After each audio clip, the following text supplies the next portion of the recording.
Hey, sis. Hey, sis.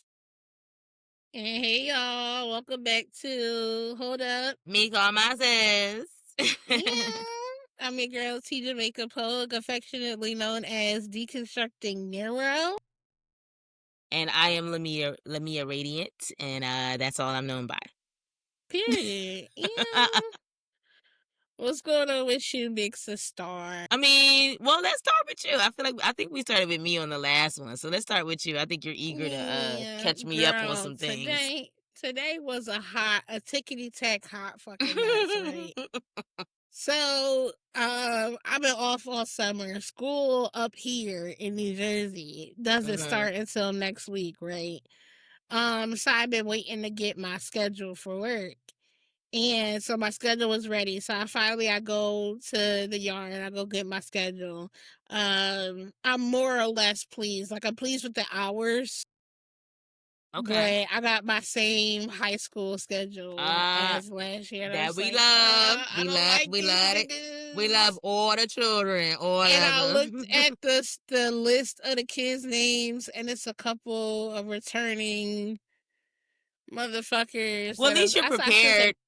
but like kids that I'm just not fond of. So, but it's whatever. But yeah, overall, like the hours are cute. And so anyway, I'm walking back to my car, right? And out of nowhere, my foot just like slips on something, and I take a tumble. Well, I was not Like, expecting you to say anything like fucked this. up my fucked up my elbow, and like What? fucked up my knee. Like, it was, I needed help getting up. Like, it was a On the mess. pavement, or were you indoors? Yeah, Oh, I was on pavement. I was like about to walk across the street to get to my car. And I just took a mad L. Like, these, luckily it was two construction workers outside, like they was working on something, and they saw me and they came over and helped me up. But I was just like, yeah, this is some bullshit. First Wow. time I stepped foot in this place in 2 months, and this is what happens. Great. Great. But it's whatever. So yeah, I start work next Thursday. I have my same bus. Which I'm actually, you know what? Look, again, other than the not having air conditioning, my bus is dope. It's one of the newer buses. I got a front and rear view camera, and lately we're getting into autumn. It has not been like extra hot, Yeah. so I'm good You'll have probably a while until before like you'll May. need air. Yeah, it's gonna Yeah, be a minute. until like May. So you know, it's all good. But yeah, today was a tick tack I mess. I was like, wow. I just took an L. Like, it fucked up my jeans. Like, literally, like, my knee is all scraped up. It was luckily Dang. I was wearing, and I'm glad I wore jeans because I almost wore this dress that I like to wear, like this little knit dress that I throw on that's like comfortable as shit. I almost put that on, but I was like, you know what? I'm gonna wear my Beyonce t-shirt and some jeans, and I'm glad I did because my knee got fucked up. I'd have been laying on the ground in a dress, and that would have made it even more embarrassing. So, Remember when you used to fall and get up for the most part? It was, I mean, cause I remember those days the last like real spill I took in my adulthood recently was on them damn roller skates. Bitch, the Lord. way cause I was in the middle with the old heads, like learning how to skate backwards, learning how to do a little 2-step. And I was actually swerving with them. I was like, okay, I'm giving Usher real quick in the middle. Like, She said I'm doing roll bounce. bitch, I don't even know how I got to the floor. It was so crazy. It was like I wasn't even doing nothing crazy. I was up, then I was down. Literally. See, it's even more understandable because you were roller skating. The risk of possibly falling, right? I was merely walking from point A to point B. And like, granted, I think what happened was because our it's not paved, it's like gravel. And so I think some gravel like shifted under my foot because my foot just like slipped out of nowhere and I just went tumbling. And that shit, it fucked me up. I was laying on the ground for like a good 30 seconds before I like Yeah, because I was like, it felt like, like the thing on the Family Guy, where he's like, ah. It really felt like that because I was laying there and I was like, because this is cleaned up. This was all scratched Oh, and had dirt and shit in it. And so I just was laying there for a second, like, and then my knee fucked me up. And then, like, it was nothing to lean on to help me stand up. So these two guys came over and helped me up. And I was just like, yeah, I just want to. And they were like, no, sit down, sit down. Like, I was like, no, I just want to get to my car, please. I want to get out of here. I'm embarrassed. Like, that I is know the y'all think word. I'm not hurt, thank God. I'm just embarrassed. Luckily, nobody really saw it. Like, cause I wasn't in the yard. I was like about to be at my car. I was like literally 10 seconds away from my car, and I was just like, yeah, of course this would happen just randomly. Jesus. Um, Yeah, at least you didn't break but yeah, anything. I came home with a swollen ankle. goddamn, Had yeah, to that's nurse it. It took like terrible. 6 weeks to nurse it, really. Wow. So you like really sprained your I shit. really fucked my shit up. It was Yeah, no, crazy. I'm glad. I mean, like, look, bitch, I don't need anything else. I already need my other hip replaced. Like, Yeah, it's my right knee that got scraped up. I fell on my right side. My left knee, well, I mean, that's my left hip good. already needs to be replaced. So I'm like, I just got up with some bruises. That's it. Okay. Well, that's Yeah. good. I mean, that, Mhm. yeah, just, be careful, girl. Of course, Do you I ever am. sneeze and your back hurt? Is that a thing at all? Lord, no, but That when I ass. was on vacation, I told you when I started to have my bubble gut issue, if I coughed, if I had a little bit of a cough, I was like, yo, my butt cheeks got a No. nice workout. My butt cheeks got a nice workout because every cough I was like, it was terrible. Okay, sorry, y'all. Forgive us. We not even that old. It's like, the food is fucked up in this country. It's we ain't barely middle age. Maybe I am, but Nah, but like this is when I was on vacation. Like the food was better. that Food was is better, true. but the water no. And like I didn't Oh, even. I think I told you I didn't even brush my teeth in tap water. I brush my teeth with filtered water and bottled really? water. It was that distinguishably different? Well, everybody said don't drink the tap water when you get to Mexico, just because of like their infrastructure for the most part is like it's not the tap water ain't it's not the best. It's not like it don't come out fucked up. You can still cook and clean yourself. Shower? You can shower in Okay. it, yeah, but they But not recommend put it in your that mouth. you don't drink it. Yeah. They were like, yeah, you can brush your teeth. I was like, I'm just gonna not put it in my I'm mouth. right. If I can't drink it, I don't think I'm gonna put it in my mouth at all. Right, exactly. So, Yikes. yeah, I would just use filtered water or bottled water. So I knew it wasn't like something that I got from bad water or something like that. Like I don't know what happened. Mm, I think again we talked about this before. I think I was so stressed out. And I had Mother Nature came knocking. yeah. All of those things combined for tummy issues that fucked me up for like a week. Jesus Christ. No bueno. Wow. Okay. How are Any other updates? you? Oh, No, okay. yeah, that's it. I'm just waiting. I'm my schedule. I'm actually excited about my schedule because I remember we were talking about not too long ago where I was like, I'm waiting to get my schedule because it'll help me schedule other things. Yeah. Well, I had already started to come up with like a mock idea of what I wanted to do.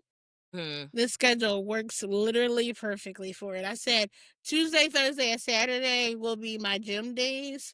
Mm-hmm. Tuesdays, Thursdays, and Fridays in my schedule are the 3 days out of the week where I have a big chunk.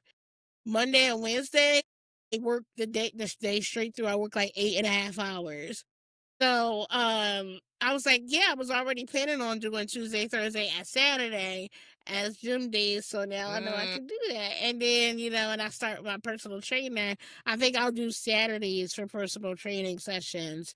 And then yeah. because like during the week, I might pick up a trip or something like that. So I might not Right. always be able to go at the same time on a That's Tuesday or true. Thursday. But I'm like That's smart. Saturdays I can pretty much like guarantee it'll be the same time. So I'm like personal trainer. That's smart too, because you're gonna when you train with the trainer, that's gonna be your real push, and you're gonna need them recovery days. So you're gonna need Exactly. that Sunday. Nah, Sunday that's and smart. Monday. Okay. Shit. Yeah. Yeah, I'm kind of in a similar space because tomorrow for where I work, we have an open house. Um, and then we have a week between the open house and then when we start classes on September 8th.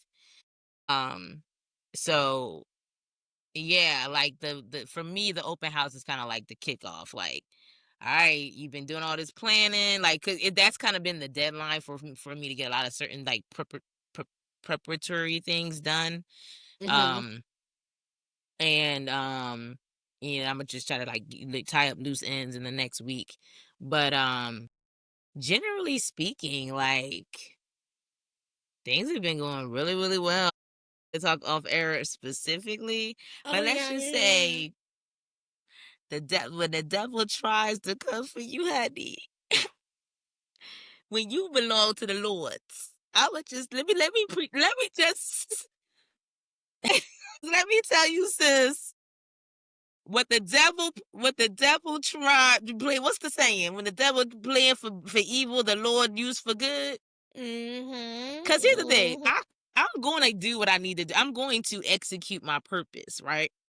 And you can either galvanize me through love and encouragement and support, which most people do. I don't need punitive, threats and behavior in order to do what I need to do or figure things out. Like I have so many, mostly women in my life, or generally feminine energy, if you want to say, Mhm. from men. The creator, Um, creative, they creatrix energy. right, and Yeah. so they have motivated me to be my best self through support and like cheering me on and letting me know like, yo, you actually are that bitch.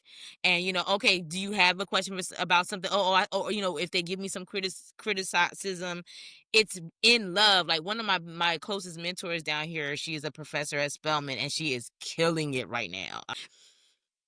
Y'all get into Spelman dance department.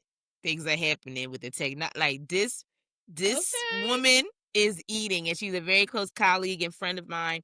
And she's one of the people that is a great example of someone who was like, listen, you gotta stop talking like that about yourself. You in this position now. And like really coming like black woman to black woman, like, baby, this is how you do it.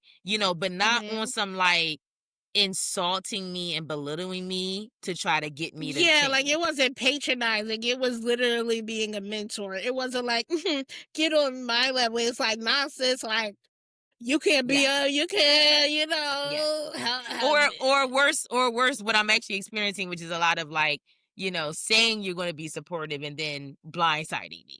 yeah, so yeah, yeah. and then now I'm like, oh, so I am, so like I was starting to say, I respond to you encouraging me in the right way. I know how to do that, but I also respond when you got me fucked up too. Okay, but it's a very different energy. We not Yeah. friends no more. And in fact, I'm gonna make you even more mad because you expected me to fail. So the way that things are aligning with the vision and everything that I have been saying, because this is what I know. What I know is what I know. So when I see visions, when I get clear pictures and clear like objectives and goals, like I'll be fucking I just be doing me, flying my kite, cooking, dancing, this is whatever I'm doing, and stuff will just download to me. I'm like, I ain't asked for that. I didn't ask for this. So that's how I know, like, it doesn't matter what people try to put in to block me. I already know we're gonna jump over that hurdle. You're literally an NPC and you're being controlled by the universe to do whatever you're doing to make me better. So Yeah. that's kind of where I'm at, honestly. Like, again, the specifics we'll have to talk about later, but just Yeah. know your girl's good. Picking As up it, what you're putting down. yeah, Like yeah, I'm catching what you're throwing. I got you. I got you. yeah, And I love it. I'm yeah. here for it. All things are what another Bible verse I can't remember, but all things are meant to be made for good for those who, Yeah. you know what I'm Oh, saying? You know oh, what I'm saying? yes, it's Romans 8:28. Okay, what is it? You know it better than me? Yeah, Romans all 8:28. Yeah, it's like all things work together together for for good for good. Yeah. those. That's where I'm at. Side note, you wanna know why I pulled that out randomly? Uh-huh. Cause you know the Bible more than I do. You Do studied I? it more than yes, you do. Okay. I've never been as much of a student of the Bible as you have, right? Super random. So you know that show Manifest, Yeah.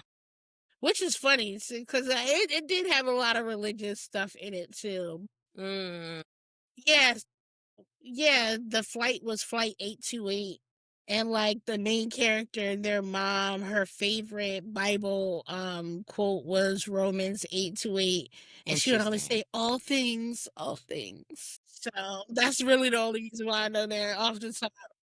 Like, thanks, Michaela Stone. I am living that right now, like dead ass, like literally, and no weapon formed against me shall prosper. Yo, it's funny. The other day, I found myself singing some gospel, right? Because even when I was a Christian, like that was the way that I was touched the deepest, always through song. Absolutely. Like I don't remember a time at all that I like cried because of a sermon. But I've straight up wept during praise and worship. And I still like every once in a while to sing certain songs, even though I'm not a Christian.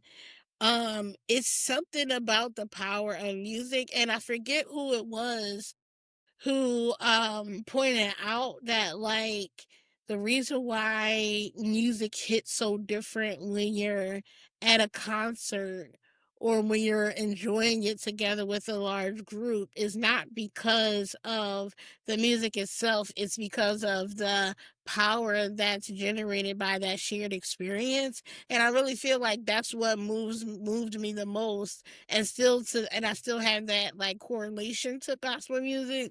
So sometimes when I just want to like feel back in that like energy of like all of us are together having a collective experience, that it's a certain energy there that you only really feel in church or concerts. And yeah, I fucks with it. I forget who said it or how it was phrased, but it was something like, yeah, like you're having a collective experience. It's not the experience itself, it's the being connected. Um that's giving you that feeling. And the music is just a portal that connects everybody that's sharing that space. I can definitely see that. I can definitely see that. And I thought you were gonna say it's the frequency. Cause I know you can technically still like experience a frequency like in your headphones or whatever, they have these like, such and such hertz frequency, Yeah, I know what you things mean. on, but there's something about when you're in the especially when you're using live instruments. And I need us to get back to live instrumentation. I mean, DJing is cute, and you doing your thing off your laptop, cute, fine. That's a Turntables. skill. It's a skill. It is, and I do respect, turntables and things like that. That's historically hip hop. But baby, it is something about you can feel the vibration in the floor when you're in the room with live instrumentation. Yeah. And not Um, even just that, at least specifically when we're talking about gospel music, mm-hmm. it was the voices more than anything because they always had the drum break where like all the instruments drop out and you just got the drum in the background keeping beat, but it's just the voices. That's the part almost Yes. always that like took me down. And I Yeah. was listening to something recently. It was like a harmony between male and a female voice, and they Mm. ended on like a dissonant chord. And it's something about that kind of just like almost like it goes flat then sharp, and it's just Yeah. like it's almost off, but it's not really off. And it's just something Yeah. about that just is like, woo, Yeah. it sends a I shiver agree. down your spine type shit. Yeah. At, Um at that kind of okay, so it only took 20 minutes for me to bring up Michael Jackson in this conversation. That they say God. Well, I'm gonna give you a pass because today is his today is his birthday. birthday, and I really could talk more, but it's fine. But there was him. Okay, so one thing I always this is all I'm gonna say about him for real. But I feel like people don't give him enough credit for his vocal ability, Mhm. especially as a child. I've been going back to a lot of his like Jackson 5 era shit. Girl, now I truly understand why they became the icons as a group, as a family. Mhm. And yes, it was with his brothers, but I ain't gonna hold you. That motherfucker carried. He carried that group. Bitch, I carry, Yeah. okay? Because I mean, we talk about the dancing with Michael a lot and the overall like stage presence and all of that stuff. Mhm. Which is great too, because what he did kind of start the whole like I'm gonna put a dance to a song. Like Dancing Right. Machine, actually he brought that song to like #1 because he did the robot to it. It was like duh. You know what I mean? And he just like Right. catapulted that single. But this young man's singing ability was actually unbelievable. And he did that. There's a clip I have to send it to you. I can't remember what song he was singing. But this was right around some of his best like skilled singing is right when he was in puberty. So like 13ish, the voice is starting to Mhm. change. And he has to kind of manipulate his Hold on, I'm voice more, sorry. Tell right? Biscuit to turn that down. That is Yeah, no, but why loud. are you in here? What's up? Get some mango. Give me a second. I'm recording right now. So? You can. Be careful, please. Okay?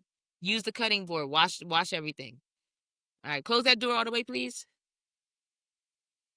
You can cut him some mango. We can pause for a second. He got it. He could do it.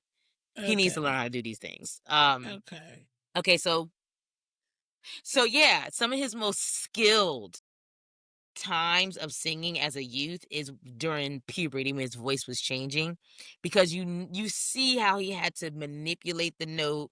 He might like, his voice might even crack while he was singing, and he would find a way to fucking bring that note back. It's some of the most impressive shit I was like, oh, I thought I liked Michael Jackson. Kid Michael Jackson is like vocally, he's disrespectful. He's disrespectful. So I'm gonna leave it there, but we need to respect Michael Jackson as a vocalist. He did some amazing things as an adult, but his childhood vocalization is actually masterful.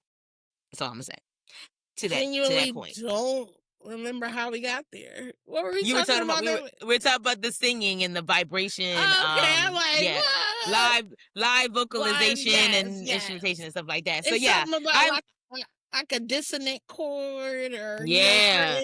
certain harmonies that just send me to the fucking ether.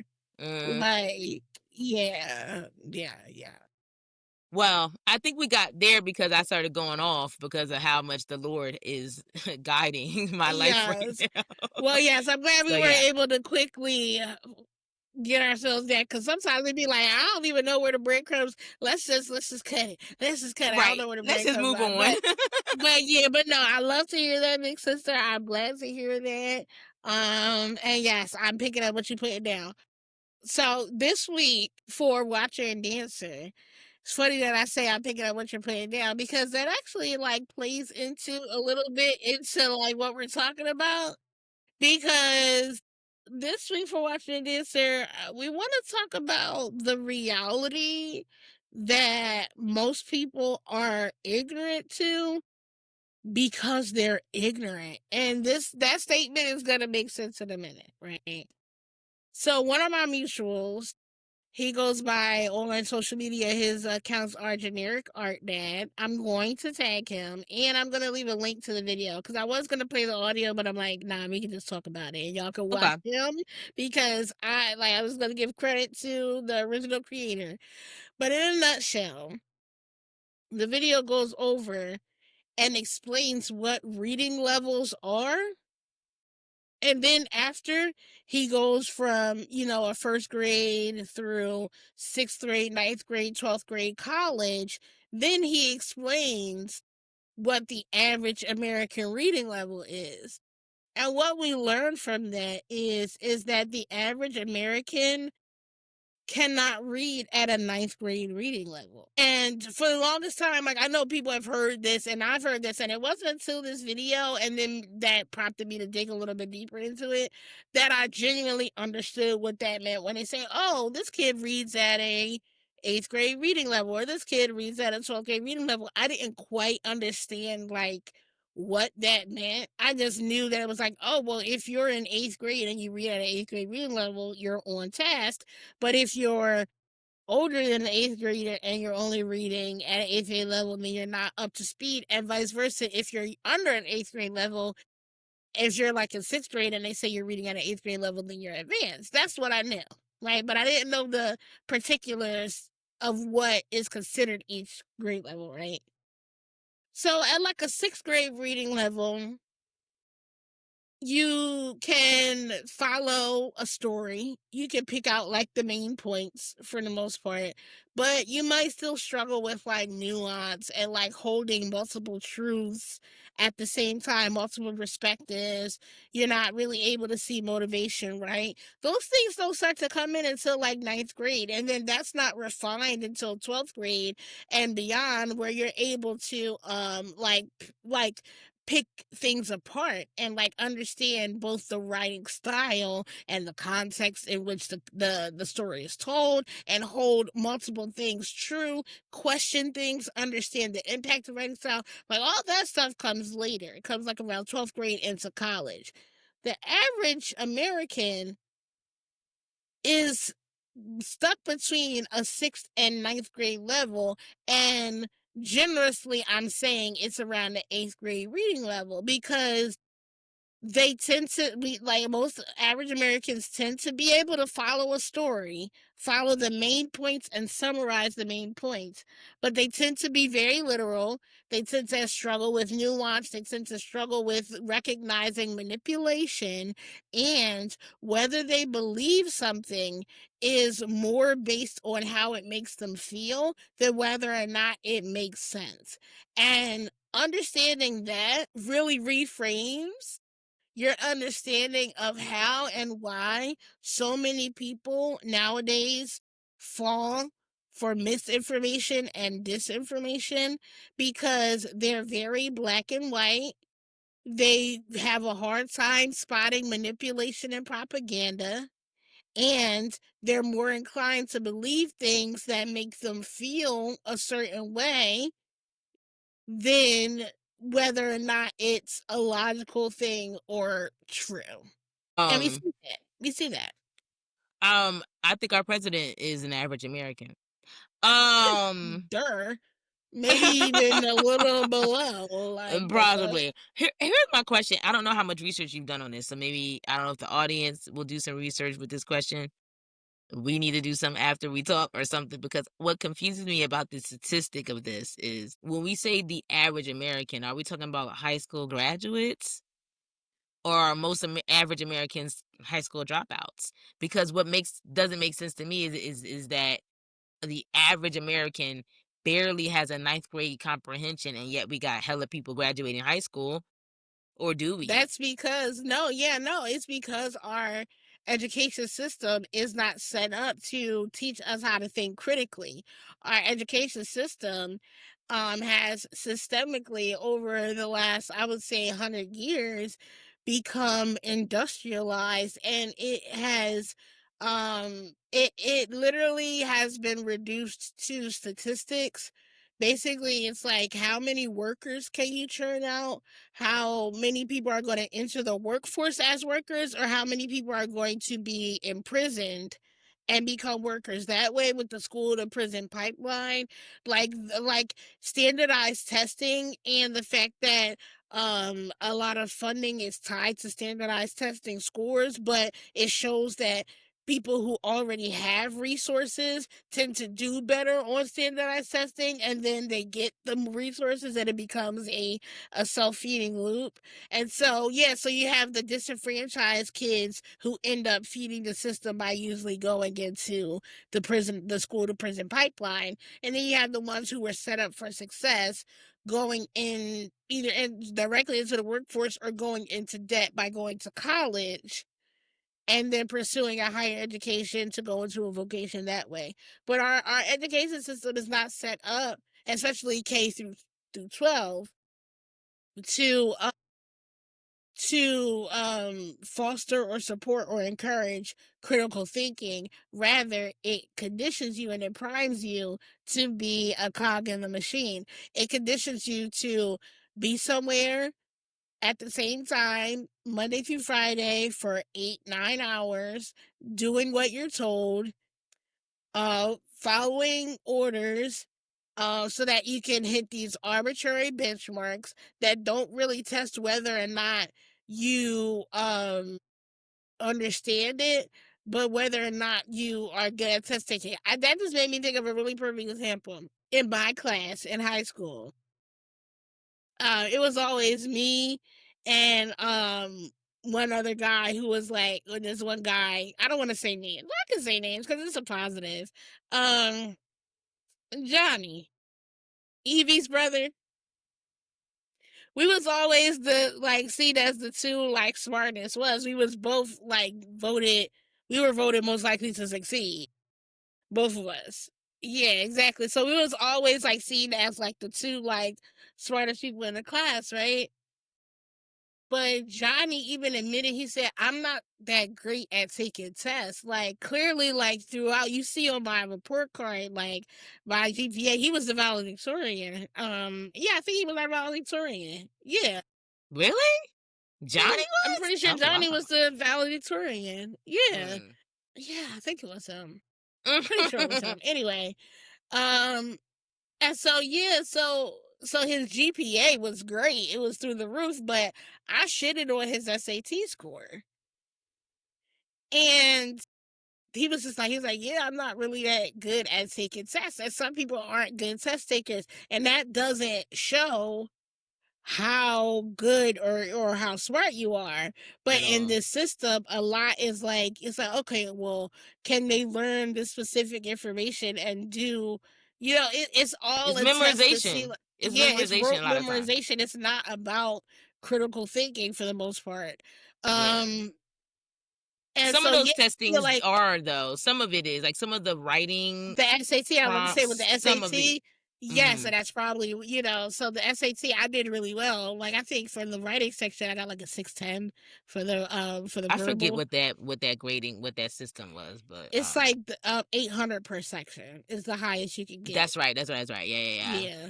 So I had I think a I got, 610 verbal or something like that. yeah, I think I had, I remember getting exactly the same score on both. Okay. Yeah, That's but I what's up. wasn't My but verbal I think was way better than my math score. I'll just say that. yeah, I think I had something similar, like a 6 on each or something, or a 605 on That's each. great. That's amazing. Yeah, yeah. But yeah, I mean, I was good at testing too, to the point where I could procrastinate, Exactly. I was the same study the way. It's night just because before. of memorization. If I memorize, just like with going to get my CDL, it was a big thing. They made a big thing about, they were like, in the 10 years I've been doing this, you're the second person who's gotten their permit on the first try. And they've literally graduated thousands of people through the bus, bus driver training. From And I was basically like, playing maids. What's that memorization card game you play with kids? You just turn the card over and then turn it back, and you have to remember when you saw the last matching thing. I don't know, but yeah, like that. So I don't know, but no, Basically, no, yeah. no, but it was no, but it's crazy to to me. I was like, this is light work, but you know me, I'm good at taking tests. I've never been a bad test taker. So for me, I didn't think it was anything of it, but then when they made a big deal about it, they were like, the lady was like, I've been here for 10 years. We've graduated literally thousands of drivers, and you are only the second person in that 10 years Yikes. to pass your written test the first time. And not only Oh, was it the written test, I took the general knowledge test and my 2 endorsements at the same time. So I took 3 tests at the same time, and I passed all 3 on the first try. And I was just like, You know what's interesting too? So that's so sad because it's like what we're discussing here is that at the end of the day, those tests aren't even critical thinking. They're It just really isn't. I passed because remembering shit. you hit the nail on the fucking head. For the general knowledge one for your CDL, I would say half of the shit that I learned for that test I've forgotten in the less than a year that it's been that I've had my CDL. Because firstly, it doesn't apply to being a bus driver. Right. I only needed it to pass the test. So I memorized that information. I kicked ass on my test, Mm, and then I immediately forgot it because I don't use it every day. I only remember the shit that pertains to driving a bus. mhm. Because that's all I But you really know what you need. could do? A dissertation about the day-to-day life experiences of being a like, what you could do is think critically about being a bus driver and present something about like, you could probably dissect your job in ways that people who, I guess, failed the fucking memorization test could never do. People who like make the schedules now and like are above me probably couldn't even and have been doing this for like 40 years probably couldn't. Yeah, that's true. Yep. Yeah, and it's because and this is the kind of job that is perfect for people who just take orders, to be honest, because they tell you where to be, who to get, where to go, how to get there, and you just show up and you do your job. Part of the reason why that makes it great for me because I don't have to do much thinking personally, Right. but that's because my mind is focused on other things like creative endeavors and what we do, Like, my yeah. personal stuff. But these kind of jobs are actually perfect for most people who come through the American education system because you get trained, you learn how to do your job, and you do it. But even Yeah. with that being said, I've seen people who have a hard time pivoting. Like even with a job as straightforward as mine, because it'll be Mhm. something like, "Oh well, we got to add a new route. Oh, I mean, we got to add a new stop to your route. Oh, so how am I supposed to do X, Y, and Z?" And this and the other. It's like it's the same route. You just got to add one stop. Like it's not to me, I'm like, it's not that difficult, but to some of these people, they'll literally pitch a whole figure like, you mean to tell me you gotta add another stop to my route? Like, it's not like you're not getting paid for this, but for some reason, like it seems like it's the end of the fucking world. And to them, it probably is because it's hard to To the fucking pivot world. Yeah. it's hard to pivot when it's like, well, my brain follows orders. My brain got used to this, and now you're throwing a wrench. It's like, recoding in real time. And it's like, oh shit, I gotta catch up to this new line of code you just fed me because I've been running off this old file for the longest time. But anyway, my biggest thing is like when I saw that video, it really helped me to understand like cuz like we ask each other this all the time. We're like, how could people vote for Mango Mussolini? How could So people obvious. Yeah, like it's so obvious to us, right? But you'll have people, and I don't feel bad for them. This is me explaining the why, and I understand the why, but it don't make me feel, you know, bad. I'll just say that. I'm not making excuses. I'll just say that. But Mhm. people in the middle of the country have for the longest time felt left out of the conversation. Yeah. And in a lot of ways, they They have have been. been. 'Cause They they are a have been certain complexion, but they aren't of a certain class, and so they don't relate to us or anyone the of a money certain isn't in the hue middle of the and country, basically. exactly. The money is Yeah. on the coasts, Yep. and that also means that's where it's more diversified as well. And so the further to the coast you get, the richer and the more diverse. So you Yeah. have poorer, whiter communities feeling left out of the conversation because they were, feeling overlooked because they were, Yeah. and because of that, you were able back in 2015, they were able to swoop in and capitalize on that feeling Mm. and galvanize it with hate, with by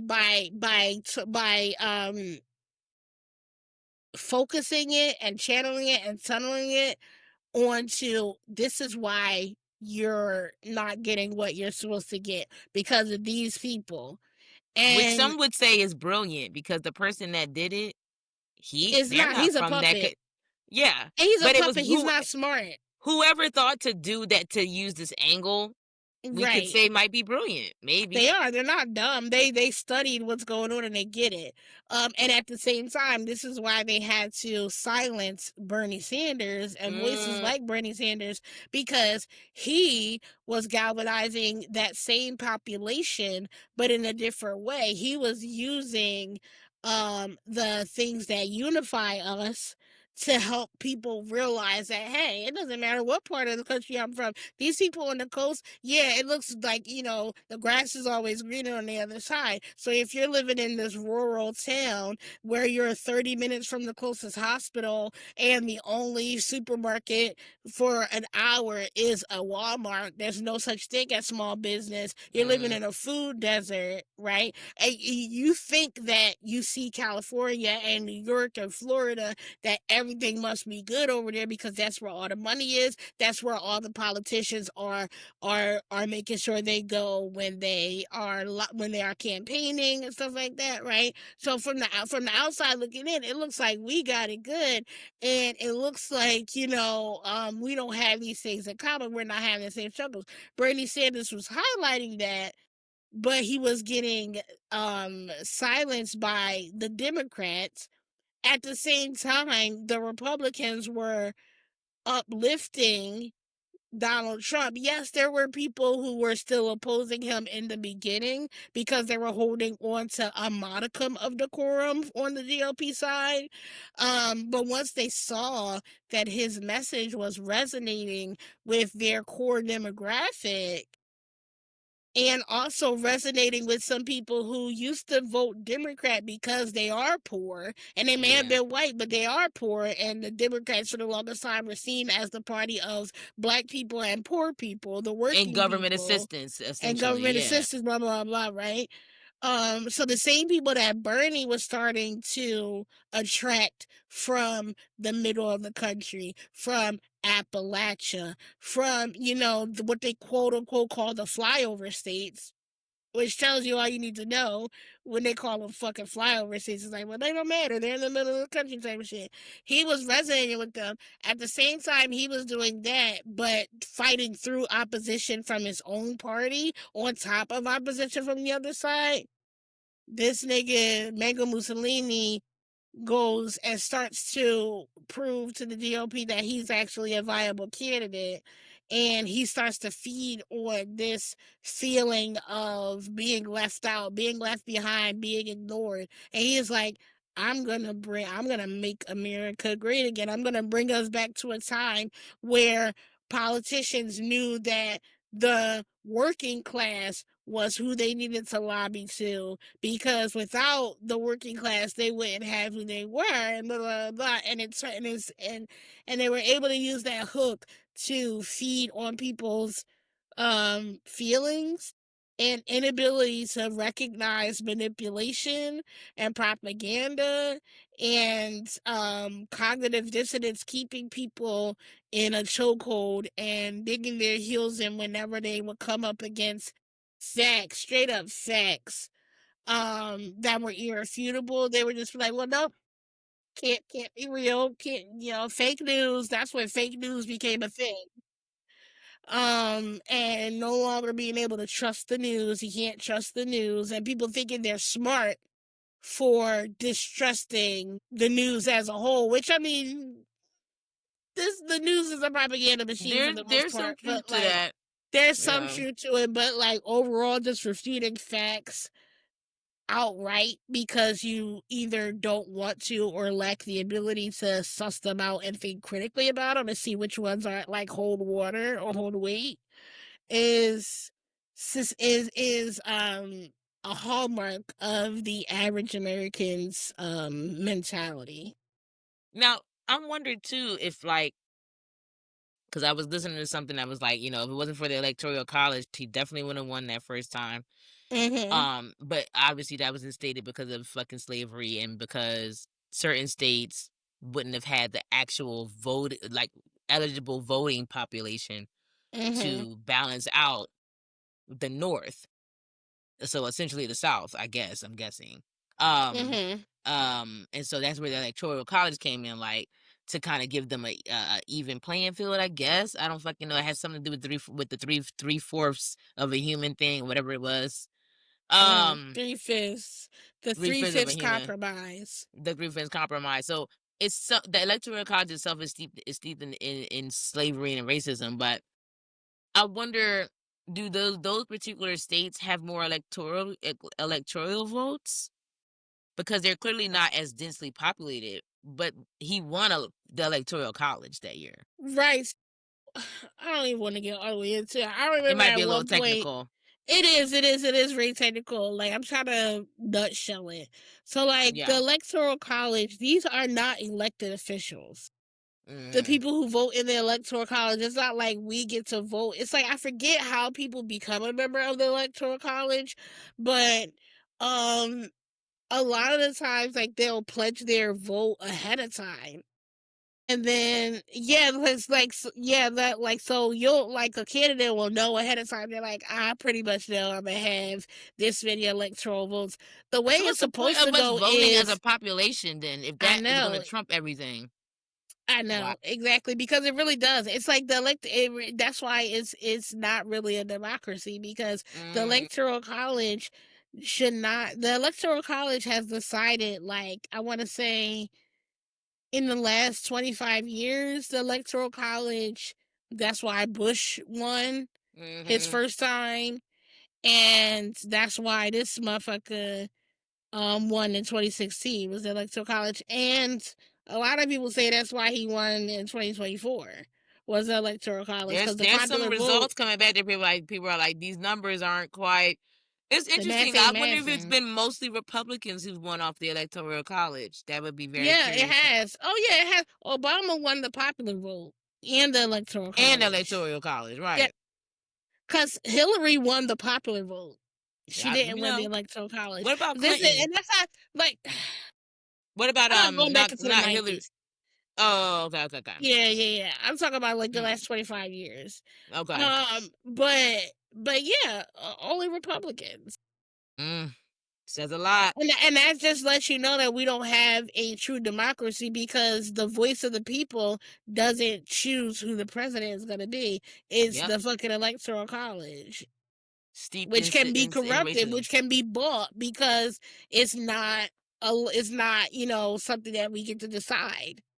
So you can And influence the my Electoral whole thing too College. is like, even with that, it's like we're supposed to be the United States of America. Why are we basing these votes even off of state to state, all any of that shit?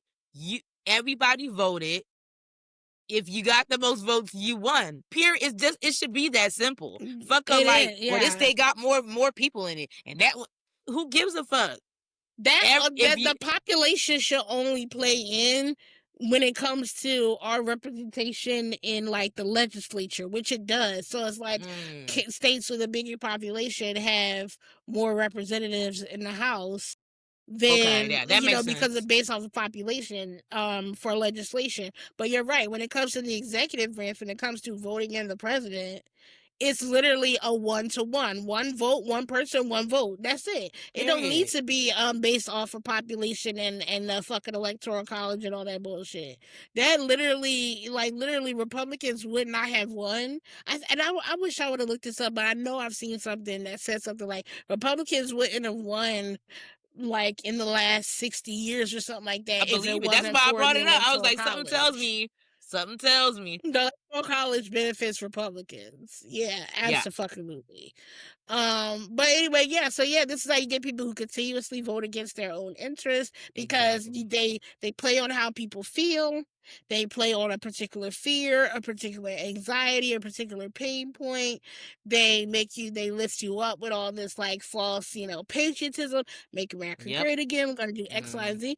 And this is why we're in the find out stage of fuck around and find out. Because these people And again, I'm not making excuses, I'm explaining. An explanation is not an excuse. So we're living at a time where, like you said, most Americans can't even read at a ninth grade reading level. They can't recognize when people are playing in their fucking face, and they rather go with what makes them feel good than what is true, right? So, like, when I think about that, I'm like, yeah, it actually makes sense that a lot of these people not only voted for him but continue to support him in the face of the fucked upness. Is some people who have now come out and you know publicly denounced their vote, but that's only now after it has personally affected them and they're finding out after they fucked around. They're not doing it because they all of a sudden have some clarity of critical thinking. They're doing it because now they see exactly what everybody else was trying to tell them what was going to happen is now biting them in the ass. And all of a sudden it's like, oh, yeah, this isn't what I voted for. Yes, it was. It was what you voted for. You just didn't think it was going to You affect didn't you. think critically about what you were voting for. And it Right. honestly didn't take critical thinking. But again, this is coming from someone who Who naturally can think does think critically. Right, critically. And exactly. things to me Exactly. are, it's like I don't even have with this nigga, like it wasn't even hard to see it. It wasn't even like I had to think. But Which is that's scary. because, again, That's the yeah, scary because part. exactly. But again, you got most people not even being able to read at a ninth grade reading Well, level. this is what makes me. This is my thoughts and I wonder if we can almost tie this up because I've been processing what you've been saying.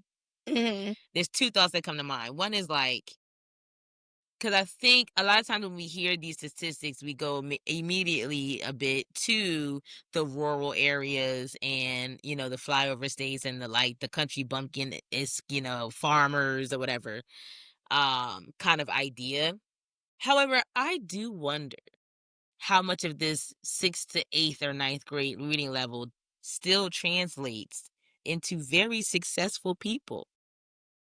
Yeah. People who have positions in journalism, law, medicine, prestigious careers, right? They have these titles. And yet, for me at least, when I encounter them, I feel like I'm talking to a brick wall about when you try to speak with any kind of nuance, with any kind of color, um, just anything that's just not like, well, it is what it is. They said we're doing this and we're gonna do. And it's just like, what do you? I'm sorry, you make 150, almost $200,000 a year, and you're just like blindly compliant about this shit. Like, I'm sorry, what? They're saying things to me that sound like they agree with my point of view, but at the end of the conversation, it's pretty much, well, that's just what it is, kind of shit. Go, Yeah, you're bitch. itching, to say something. Mimi, I found this out when I worked directly with the vice president and directors and senior directors of the biggest department of a multinational corporation. Mm. They are not smart. They are not that smart, that creative, that innovative. They're not. What they Hold that are real creative word, because I got another thought, yeah. but go ahead. Mm-hmm. But what they are really good at playing this game Yep. that is They might have been called really good test takers. they're usually good at socializing and Yep. being good cogs in the machine. Yeah. That's it. They are not innovators. The people who do the real work don't usually have that big fancy title. Yeah. Yet these people who have the title get the credit for it when their department does well, when they're performing well. It's like, oh, yeah, great leadership. You don't do anything other than show up to a fucking meeting. You Dead don't ass. contribute anything. And I know this for a fucking fact. They are figureheads. Their positions, they've gotten there because they played the game well, not because they are actually smart. Meritocracy is not a thing. It is all about who you know. And very rarely is it ever about what you know. And if Yeah. you get to a position like that and you happen to actually be somebody who is smart and capable, you probably failed up And the reason why I say failed up is because this system is not designed to reward people who are authentic and genuinely hard workers. Right. It usually drums you out. If you are somebody who is passionate, if you're somebody who genuinely loves what you're doing, you're good at it, and you're focused and you're purpose driven, eventually, especially the higher up you get in an organization and a structure that's based off a hierarchy, the more you're going to be exposed Mm-hmm. and the more you're going to like disrupt the equilibrium and be Yeah. designed to like fail in those kinds of environments. So if you continue to climb up, I say you failed your way up because you Yeah. didn't successfully play the game.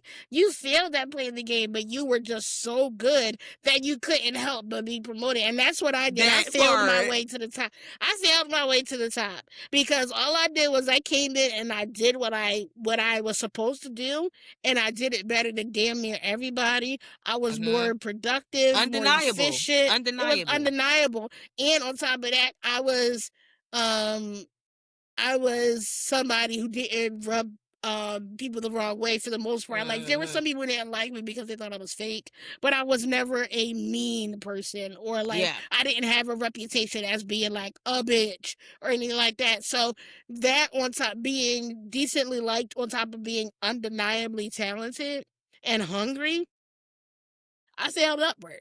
And while I was up there, I realized that most of y'all are here because of who you know Period. and not what you know. And how you And manipulate people's and how you emotions. exactly. So how you play this system. So yeah, yeah. In the example, I was talking about like people in the flyover states and stuff like that. But it's not just them. I said the average American. That means the Yeah. majority of Americans are like this. You have a percentage of us that are lower than that, and then you Yeah. have a small percentage of us who are higher than that. But the vast majority of Americans cannot read above an eighth grade reading level, which means they cannot comprehend or communicate and interact with each other above a eighth grade ability to read and think critically, which goes over into how we interact with the world, how we absorb information, how we allow that information to affect us, if we allow that information to affect us. And again, it's very obvious when we look at our current climate. People literally will just listen to the loudest voice in the room because it makes them feel intimidated. So I'm just going to listen to you because I'm intimidated by you. It's Yeah. like you're not listening to what this person says. You're just how you feel about it is how you're gonna go. And that's literally how most people move. And that's why, and we'll get into this a little later because I told you I think I was like, this is probably going to lead into several different topics. But Yes. at some point I want to talk about the differences between neurotypical um and autistic. Not I don't say Not neurodivergent, but neurodivergent, but neurotypical, specifically. specifically autistic communication versus neurotypical communication. Yes. Yes. Because that plays a lot into what we're talking about. Um, Yeah. Spoiler alert, a lot of it comes down to being passive versus being direct. But yeah, girl, Yeah. I can go We'll in we're about we're that. create a small series around this sort of general idea. We talked about this and the young man that we're referencing for this. Uh, Mm-hmm. because well, we'll get to it, but I do have an interesting thought around that as far as how like more neurodivergent you are, the more like black and white your communication is to some extent. Not black and white. I don't know how to put it, but like you're not. It's not about how you feel. You're like logical, right? Well, Cause I'm about to say there's no more or less neurodivergent because it's not a scale. But I get what you mean. yeah, Yeah, I know yeah, what yeah. you. I know what you're saying. But like we're Yeah, it's like like for you're about 60% neurodivergent. Like nah, yeah, you just bitch, are or I'm you all aren't. neural But spicy. you're like it's a umbrella. That term is an umbrella. But Mm-hmm. more like, okay, we think a little bit more like directly. We think more logical to the most for the most part. However, Mm-hmm. we also tend to be more able to understand empathy and understand the And whole nuance. nuance. Right. So it's weird. It's this weird switch. Like people who are more neurotypical are like, oh, it's about how you make me feel, how you make me feel. Okay, I just figured it out. It's about how you make them feel. They're Going back to unable your to. favorite topic, Okay, okay. I always end up that's doing what I'm it. I always saying. end up It talking my don't way it into my it answer. but see, you realize that because you can what? Think There we critically. go. My last thought, and this might be the way we can end it. As a creative, and we're both creatives in our own way. Like, you're talented in skill sets that I don't have, particularly with your hands, like with the sewing and all that stuff, and even down to the psychology. I feel like you're more you have more of an understanding of the psychology of things as a science, as also as a lived experience. And Mhm. I tend to come at things a bit more philosophical than psychologically based sometimes, which I think is a Mhm. nice pairing. Um, However, as someone who works in the artistic realm for the most part of my working adulthood, this is also a good. I think this is a good. What's the word I'm looking for? Support for the arts, because if we're honest, and granted, there are people who work in the arts that are not these kind of thinkers. They work in the arts because they are good at managing, or they're good at running numbers, because a lot of artistic people are typically a little bit neurospicy, and Mhm. we ain't Might about to need be some sitting down. external structure. Right, where we may need some help with structuring things, right? But then what ends up happening is that these people come and take advantage of that, and the music industry is such a great example of that. You get these artists who are actually creative and generating the interest from the Mhm. public, and then you get the music industry making these trash ass contracts. Yeah, girl. You right. That is a totally different topic. It's a That totally veered different off topic. from what we were talking about. But what I Yeah. feel like what we're talking about with the reading level thing specifically, and how it has trained people to not think critically. I think the reason why certain people like us um were not affected by the indoctrination of our school systems is because we are born artistic, not autistic. Artists, we have a creative way of thinking.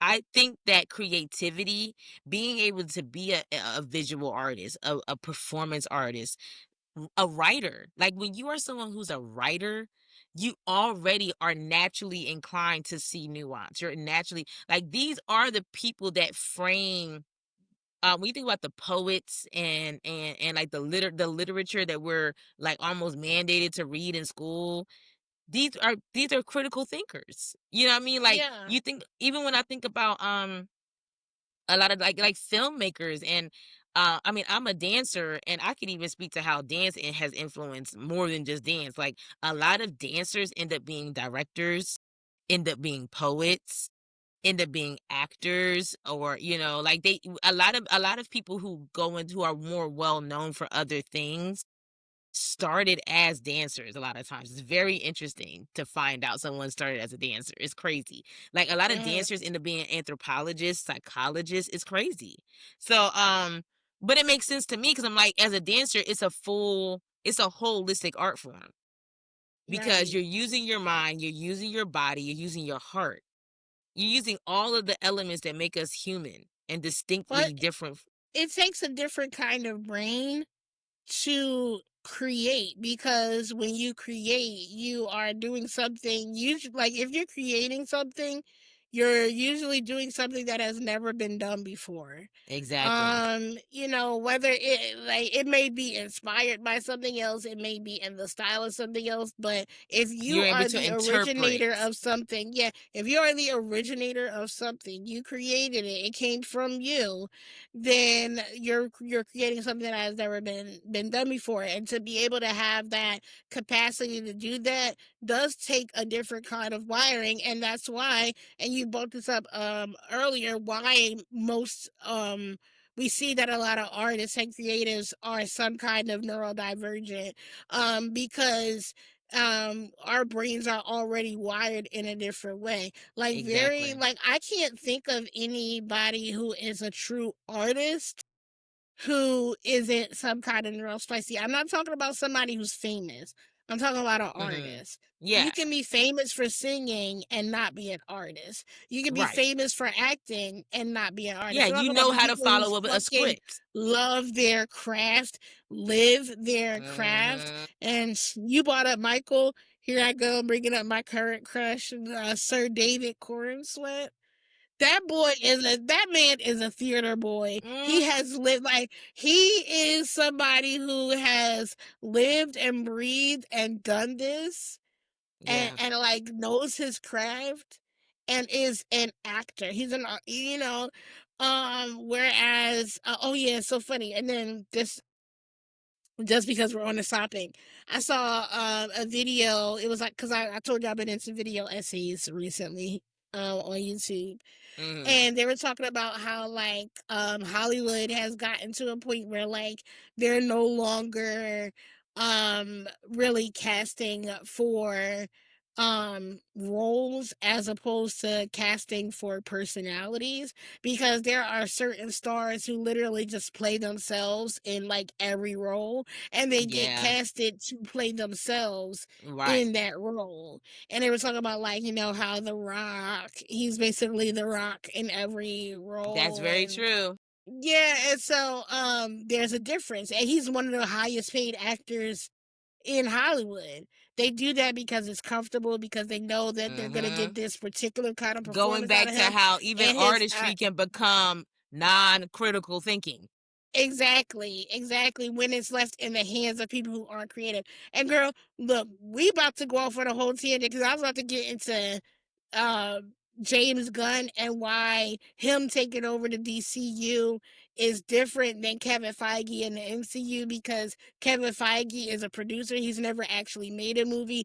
Meanwhile, James Gunn writes and directs his own There movies. you And go. we can have a side conversation about that. But at the Yeah, we gonna cut this here, because yeah, we going I'll on the end it by just long. saying I think that this is a great. I'm gonna actually use this myself in my job to prove the point that like arts does help with it actually can help people. And I wonder if there's a study. I'm gonna do more research, but I wonder if there's a study about how arts in any form can actually Absolutely, help people it's already think been more a very critically. well known fact that like learning how to play an instrument helps with your reading Yes. comprehension. Yep. That's something And I've that known for a you real would long never think that time. you would never think that would go together, right? But to your Right. point, it does, like arts does something to the brain wiring or whatever fucking synapses or whatever goes on up in there. It does something to it. Yeah. So yeah. Indeed, indeed, big sis. We done. This is probably like 6 different topics we could shoot off from this one conversation. But that's why I wanted to start with this one, because when I saw that video, I was like, this is where it all begins. It all begins with how we perceive things, because how it gets filtered through us then determines how that information is acted on, and, like, trickles down into, like, Absolutely. what's actually fucking going on now. And you wouldn't Yeah. even realize, or when you look at it on the surface, you don't think, oh, somebody is voting for a tangerine tyrant because they lack the ability to think critically. Like, on Right. the No, surface, everybody just wants to say, oh, they just racist. And they don't get me wrong, racist. That ain't it's mad racist people out here, but you know why? A lot of the reason why? Because they can't think for themselves, and they were told to be racist, and they were this and the other, and they can't think critically. So it literally, it's a loop that keeps feeding itself, and it's fucked up. yeah, to the point where they're voting against their own interests, which should tell us everything. You can't be Exactly. thinking not only critically, you can't be thinking almost at all to vote for certain things, Yeah. that they clearly don't help you at all. So yeah, this was good. This was good. This is a good jumping off point. And make sure y'all check out the show notes for Hmm. for the reference video. And I think we're gonna probably have 2 more episodes where we kind of have a reference video from this guy, Yeah, yeah, sort yeah. of like building on this idea. So yeah. Cause his content is amazing. I was super excited when we became mutuals. I was like, oh my god, I've been like Come on, fangirling we would this love to have you time. on, boo. We would love to have you Absolutely. I'm on. gonna have to reach out to him and be like, yo, we need a conversation. Yeah. Everything. What's Uh, his name and handle or whatever again? Is his name is Chris and his handle is generic art dad. I'm gonna include his info in the notes. But yeah, so this week for hating and loving, Which we're I guess just this could kind be a of gonna, little bit of both, I guess. It might be some hate in here, yeah, I don't know. it's like we're gonna take a trip down memory lane, and as millennials who are known for being nostalgic, it's kind of perfect. So I think it's like I kind of love and hate how nostalgic we are as millennials. Yeah. I hate to love it. I hate to love it. Like, I love it. At the end of the day, I love it. I should have been wearing my "You're Killing Me" Small shirt for this one, but Right, I yes. think I wore it like in a recent recording, so I didn't want to wear it again. But Girl, that I is one of my favorite probably, shirts. That's one of my favorite yes. shirts to wear. The Sandlot is iconic. Okay, I don't care if you were born in the 80s into like the mid 90s. Maybe you'd have to be born in the 80s, I think, to really appreciate the Sandlot. Nah, CJ, you know he loved to see a lot growing up. Oh, that's right. Okay, but when did that movie come out though? I feel like it was I it think it came out in 90. '93. So I mean, Right. clearly Oh, he was into it after it was on tape. after it was already out, yeah. But I think I But was yeah, too because it was on VHS or whatever. yeah, Y'all might not know exactly. what that is if you don't have VHS.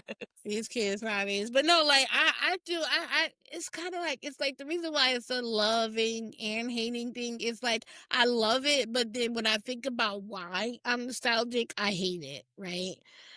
Because I think we were talking about is like a lot of the times, like I feel like the nostalgia for our generation in general, specifically our nostalgia for the '90s, is Mhm. because that's pre 9/11. That's like it feels like like a shift in the timeline happened, because it did. And that was a time before social media also, though. That was a time where you actually would go outside and play. You would, the street light come inside when the street light come on type shit was actually a thing. No cell phones, No cell no phones. internet in your pocket, like actually That having to part. like interact with people and like understand how to be in the moment. Like I remember Mhm. even going to the Brandy concert, like Yeah. years ago, and just watching the concert because nobody was standing there recording the whole fucking concert on their phone. Like you Yeah. were just there at the concert. And it's so crazy to know like someone like, Noah, they enter the world and have no concept of the world not having those things. It's in Yeah. I cannot imagine how they view things. Cuz like, for us I think what makes millennials feel so unique is because we teeter the line. We are the generation that's in the gap essentially, right?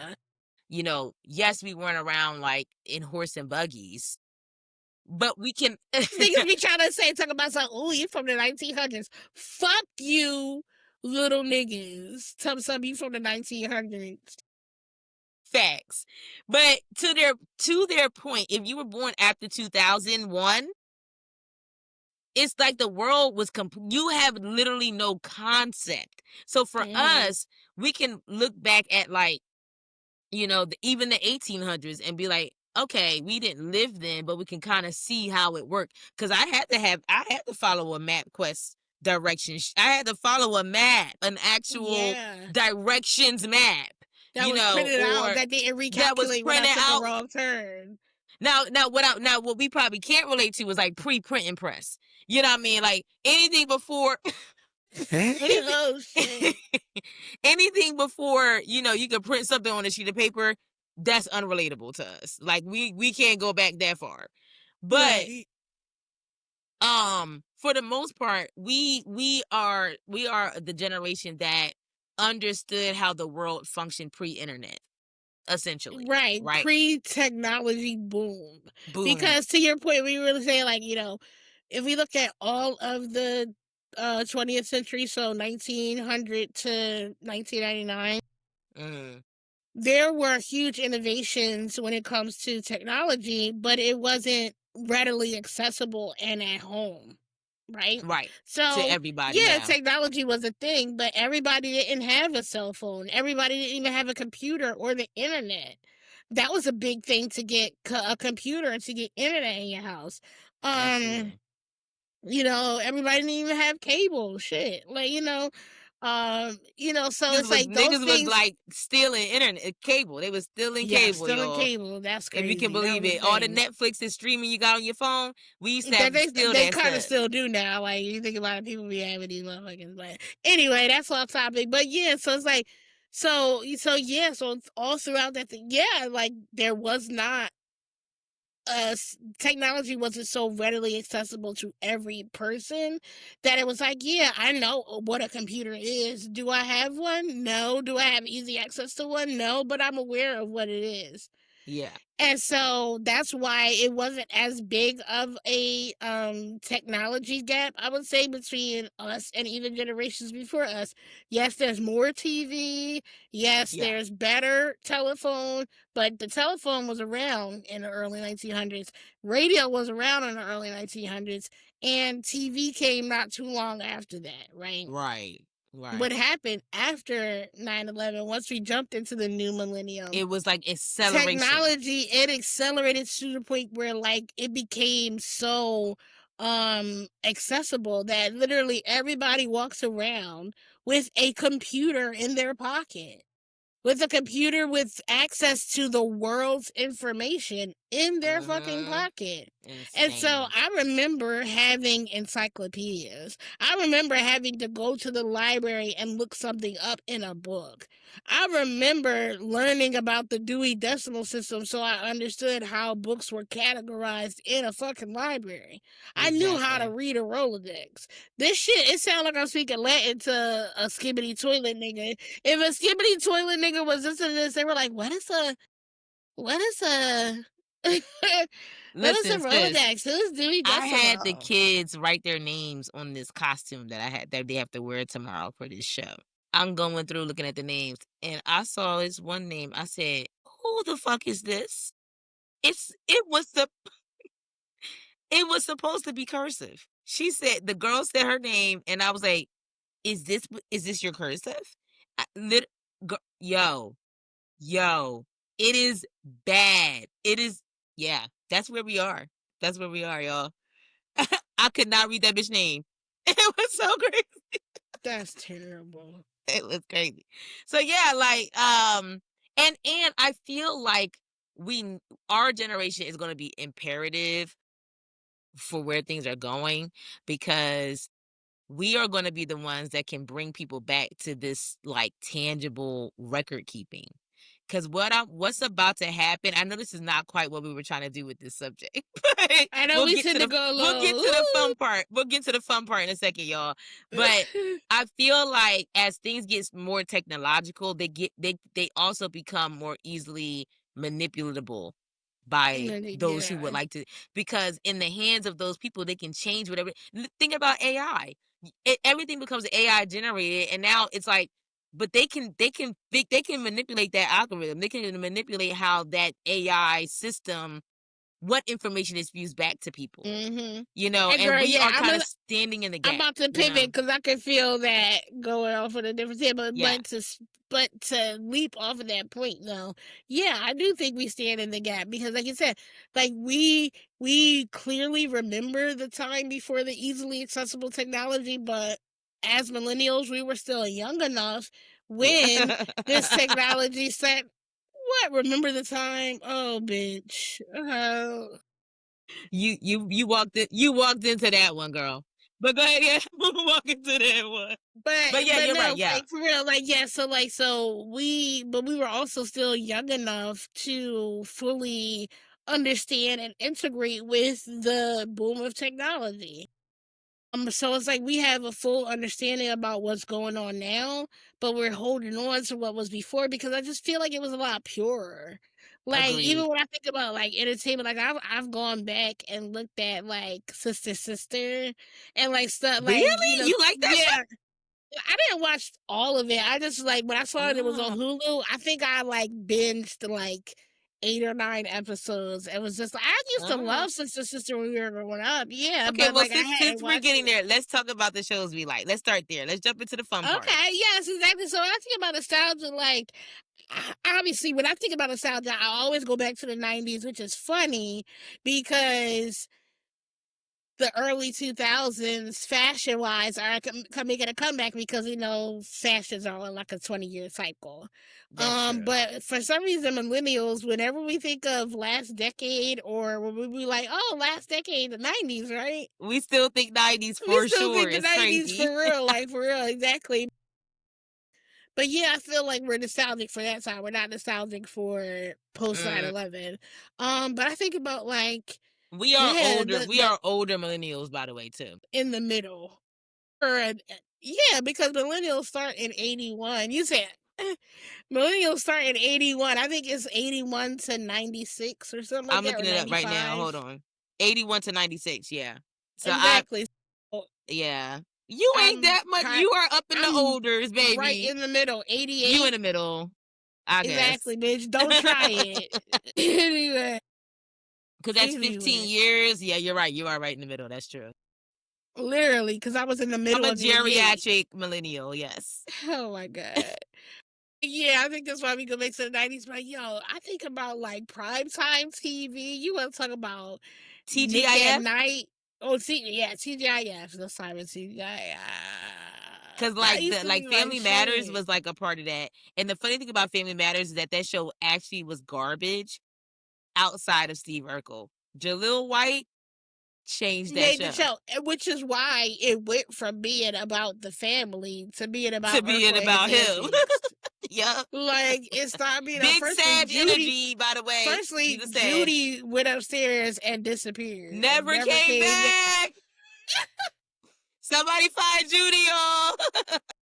They didn't give a single shit about Judy after a minute, and it literally became the Steve Urkel show. And you know what's so fucking crazy, right? You go back and look at that shit now. I remember when it was happening. I fell for the Urkel Stefan thing. I was just like, oh my God, it's something about him. It's like, Stefan is actually cute. This nigga is the exact same. All he did was take off his glasses and stop. It's hilarious. But everybody was like, oh my God, Stefan is fine. Yeah. But he changed his aura too. He did change his swag too. You know what I'm saying? Which says a lot. Like, niggas, y'all got to get into it. It's more than looks. It's an aura. It's a swag, baby. That's the Clark Kent Superman effect. Literally, exactly. I was about to say it too. Bring you back to your boo. So, but he was Clark Kent too. Yeah. Now wait, I don't know why, but Dawson's Creek came to mind, and I'm not sure. I think that was a late '90s show, right? I think that started in '98. Yeah, I think so too. Hold on, let me look at it up. That was pivotal for us because I remember a bitch we used to sit there with the closed caption on. Yeah. And write down I words. learned so many big ass words from that show. And I was like, how are they? I was in high school when that show came out. No, wait, not when it came out. Sorry. But I was in high school during like the tail end of the show. Yeah. And I'm sitting there like, we don't talk like this. Right. We don't use these words. Using these words. What kind of teenager talks like this? Is crazy. But to your point earlier, it could be because we were on a 9th grade level. I don't fucking know. But I just was like, I do not talk like this. Where are these words? What do these words mean? And ironically, you know who else taught me a lot of big words? And it's so funny. I talked to Dustin Ross about this when I met him briefly. This came up. Because I brought up Dawson's Creek while we were hanging out. And then some other dude that was there was like, and actually, Mariah Carey did it too. Mariah Carey used to have some big ass SAT words in her pop songs. Like she said, what was oh my fucking God, like I can't think of anything right now. When I'll figure something out later. But a lot of her like off the Honey album and her earlier stuff. Listen to some of those lyrics. You'd be like, what kind of four-syllable word did she just say? Like she was using some really big words in her songs, and it would like she would fit them in there so smoothly though, and then her voice being what it was and is, I guess, I don't know, but like what it was, You just listened and was like, oh, I'm gonna look that word up and know what she fucking said. Right. The bitch was she was another one that got me on some verbiage. Okay. I didn't know Yeah, about Mariah Carey, but I definitely remember you absolutely. having a notebook with the closed captions on Wild Dogs is King because you had to get the spelling right. So you was like, "Oh, what is that?" Whole notebook. But yeah, but even when I think about those shows, like like Dawson's Creek, Felicity, some of these shits were toxic. Like when I look at Mm-hmm. it now through a adult lens, and I just thought I was like, Felicity was toxic.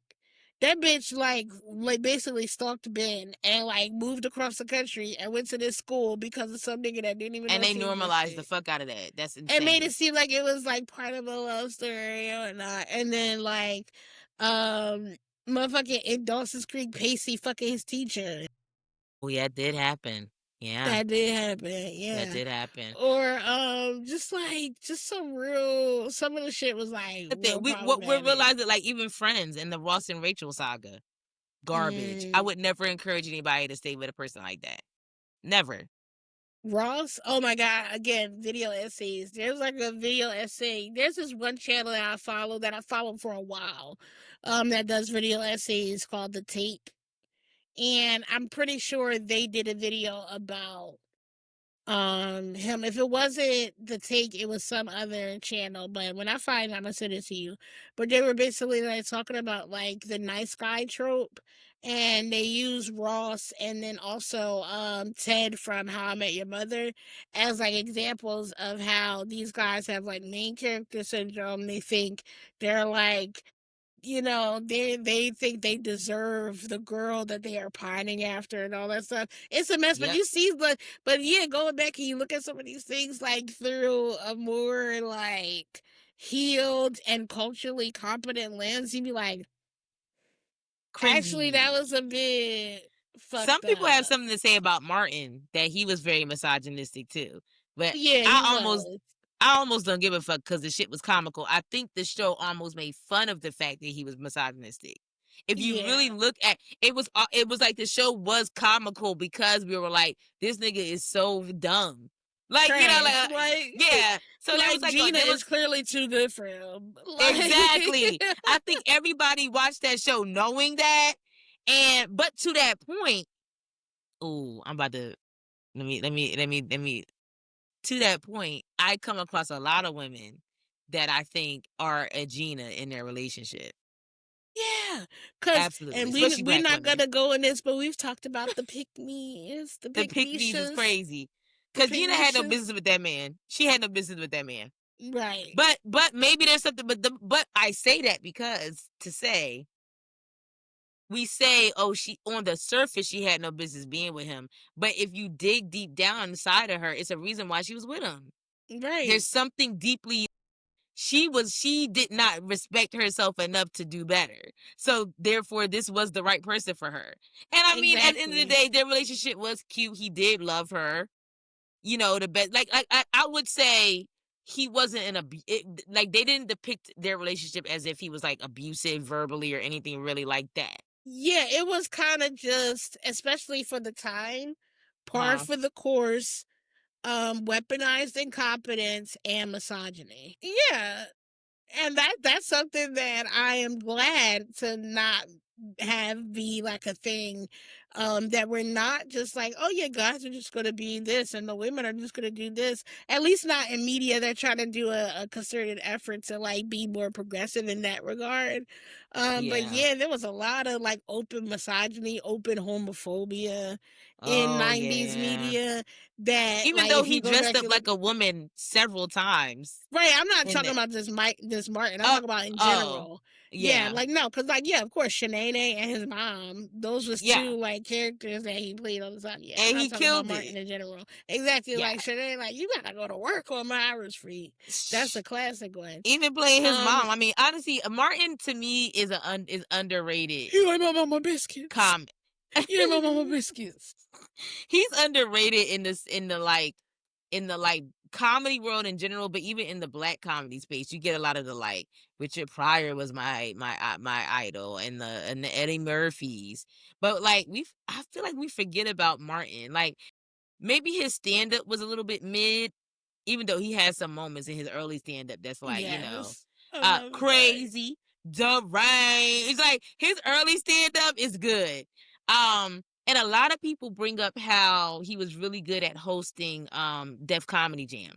Uh-huh. Real, like, his hosting skills on that show is probably what put him on the map more than his actual like stand-up.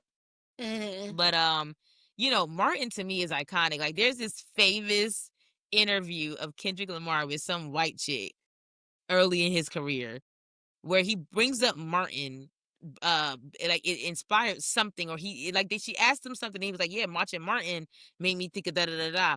And the girl act like she was basically like, I don't know what Martin is. Now, granted, she was white, so I mean, like, for us to expect white bitches to know Martin, I like, come on. guess. I But guess. that nigga took hella offense to that bitch not knowing Martin. He looked at her and stood the fuck up and left the interview. He's not, because I already know I'm not in the company of cultured people, because this bitch don't know who the fuck.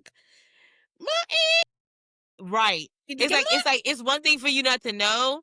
It's another thing for you not to know and be talking to me. So so I'm gonna Right. get the fuck up. Like, yes, and you Kendrick Lamar is that kind of nigga. Oh, he got the fuck up and he said, you don't know Mark. He left. And so, like, Right. there is something culturally so relevant about Mark. And he's had really great, almost like, he did Life with Eddie Murphy, which is a great Yeah, movie. Blue Streak is still one of I fucks with Blue Streak. That movie, I think I told you, me and my roommate from freshman year in college, Ria Kanisha, we have a couple of inside jokes. From Like, to Blue this Streak? day, if I saw her from Blue Streak, yes. If I saw her and I go, ah, I know she'll I bet she know. never seen Blue Streak. I've never seen it. I know. Oh, Puffy, you gotta see. It's hilarious. I find it hilarious. I haven't seen it in a little bit, but Then yeah, you got it. It's funny. Dave Chappelle. The part I just did was Dave Chappelle's character. okay. It's like, ah! Got you. And to that point, and I know we're not talking about the 2000s really, but I feel like he took the torch from a lot of those 90s comedians. Dave Chappelle carried the comedy into the 2000s for sure. Yes. I think, okay, so if we talk about black male comedians, Eddie had the 80s, Martin had the 90s, and Chappelle had the 2000s. Yeah, I And think then the 90s, Kevin Hart started to come in for the 2010s. 2010s. Yeah, I would agree with that. Even though I'm not really a fan of Kevin Hart, but he's undeniable. Whatever. Yeah. The 90s for me is a bit shared with the Wayans as a getting family. in the real nigga territory, because right. I don't know. Like, I feel like Martin was more mainstream than. Oh, absolutely. No. Wayans. Martin was definitely more mainstream because, like, I brought up Life, but he was, you got the Big Mama's House. You got the fact that he was in he's still in the Bad Boys franchise with Will Smith. Yeah. You know what I'm saying? Martin and Fresh Prince are always the people that, which one are you, a Martin or a Fresh Prince? You know what I mean? Yeah, so that's true. yeah, I think we don't give Martin enough credit for his influence, to be honest. But yeah, I do think the Wayans is very much deep cut black nigga shit. You can go back to the 80s with them and with Keenan and like, I'm gonna get you, sucker. That's like, shit. Come on. Cramps. Bro, That shit will never not be funny, yo. It's so good. And I think that the 80s might have been, I don't know if was it the 80s or just the early 90s that introduced Chris Rock to us, really. I think it was early 90s. But he clearly must have been working in the 80s. Yeah, but I don't think he really got his break until the 90s, like CB4 type shit. Exactly. Right. Exactly. So yeah, I think like that late 80s into the 90s era, going back to the Wayans and like in Living Color, and like you get J-Lo from that, you get Jamie Foxx from that, Jim Carrey, you get the infamous, the incomparable. I know we've been talking about black shit, but I'm sorry. The fact that Jim 90s, Carrey came, you're talking about comedy in the 90s? Bro. The fact that Jim Carrey got his start from that black ass show says a lot too. He didn't get it from Mad TV, he didn't get it from SNL. He got it from In Living fucking Color, my nigga.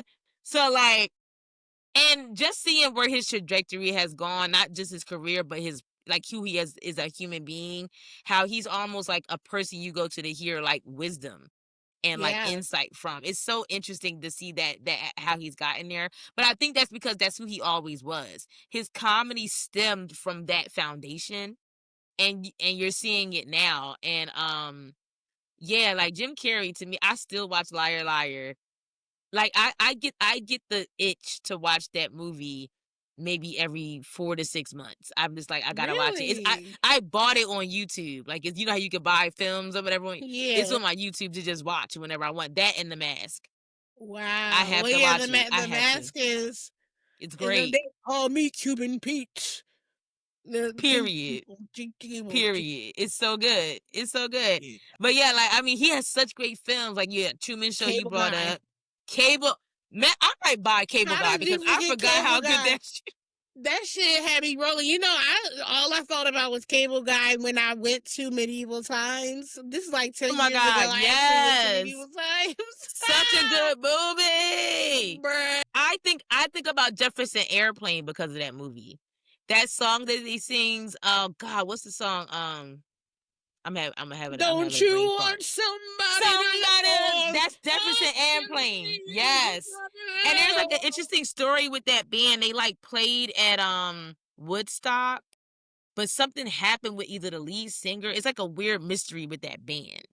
And that movie got me like interested in that band and finding information about them. And I was like, something like, or like, I think the lead singer might have died weird. It was something weird with that band. I gotta look it up. But yeah, like Cable Guy is very underrated. Dumb and Dumber, at least the first one, great. Ace Ventura, classic. First and The first second. one. First and I like the second. second one was kind of fun. The Third. first one is better. I don't know. I don't think if there was a third, it was probably like one of them shitty spin-offs that didn't have. Right. But yeah, the second one wasn't that bad either. But the first one, iconic. Period. Yes. Like Jim Carrey is just an icon. He's a fucking icon. And I think not translates, but he like transcends. I'm sorry, I'm crying because I'm thinking about this nigga in the shower with the plunger, like. And it was a transition. Like, God.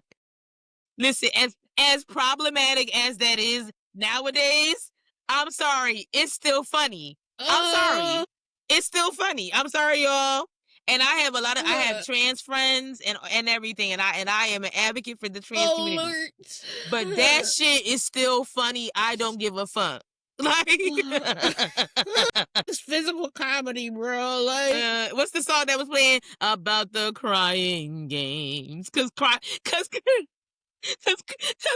Games is the movie about that. Yes, oh my God, I can't even. I can't take it. Yeah, the 90s. Listen, y'all 2000ers or whatever the fuck, Gen Zers. Y'all would never understand how absolutely. I feel like millennials experience such a time capsule.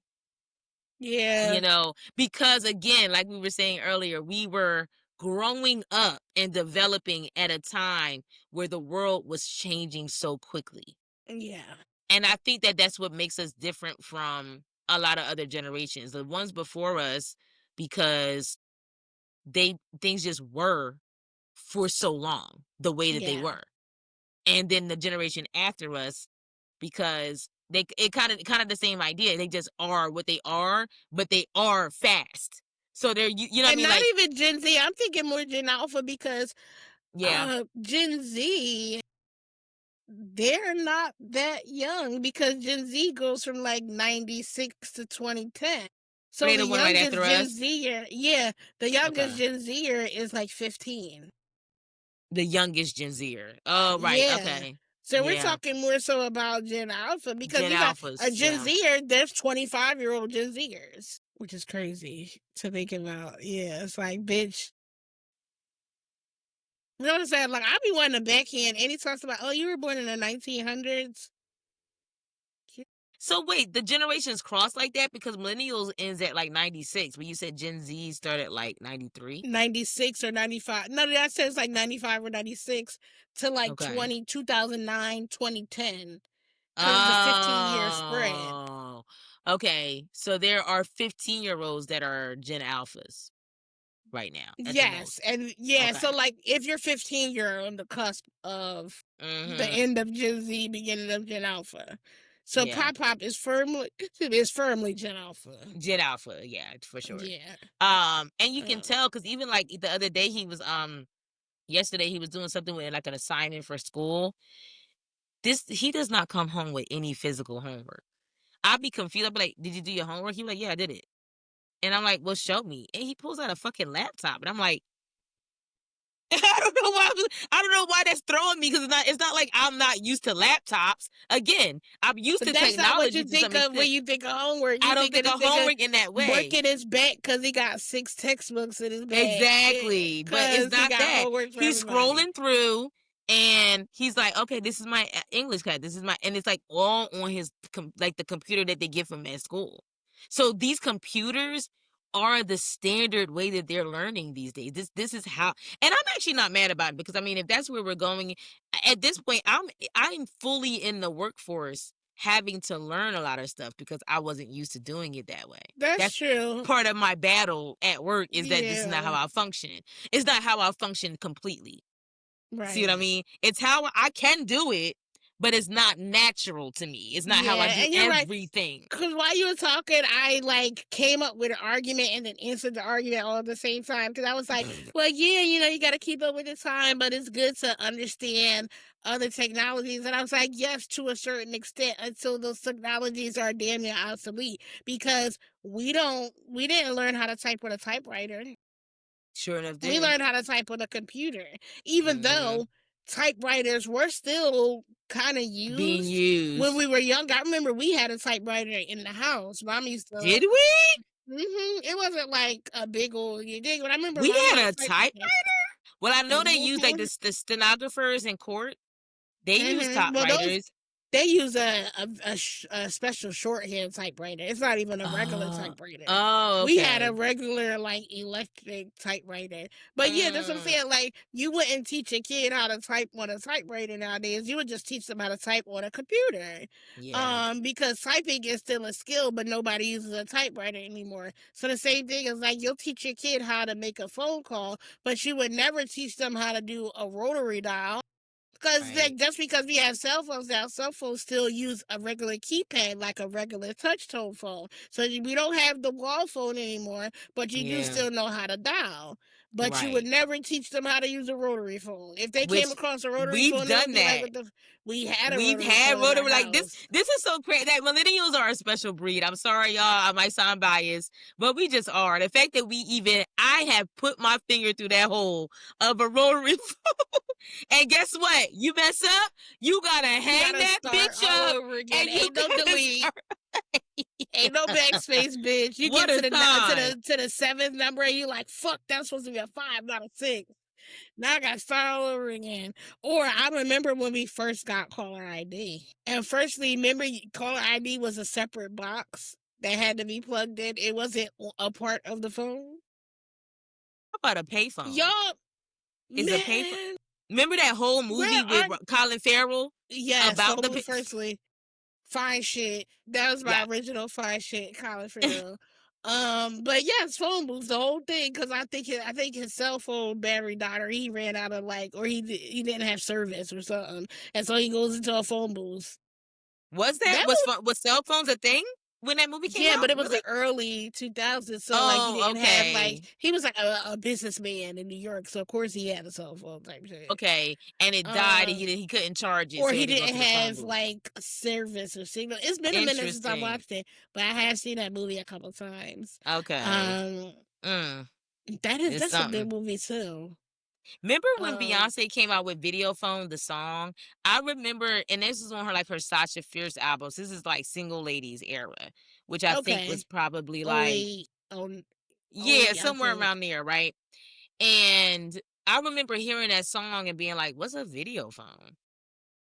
Like, what's that? Oh And now, shit. and then I think maybe a couple years later, this is how you know is certain classes of people who have access to technology Yeah. first. Because how you making a song about a video phone, bitch? We don't know what that is. And then a couple years later, here go FaceTime. Yeah, everybody got it. Uh-huh. Crazy. Now, at Zoom. that point, we did have Skype. We did have Skype. But even that was relatively new. And it wasn't really on the phone, like, you was really on your It wasn't on laptop a using phone. It Skype. was on a computer. So yeah, like Yeah. for her to be coming out with a video phone song was like, damn, bitch, you supposed to be doing this?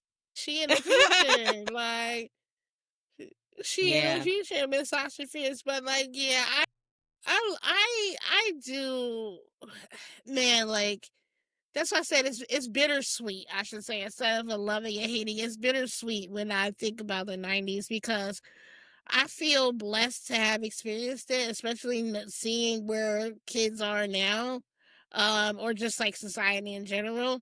But it's bittersweet because it's like the reason why I wax so poetic about it is because we don't have it now.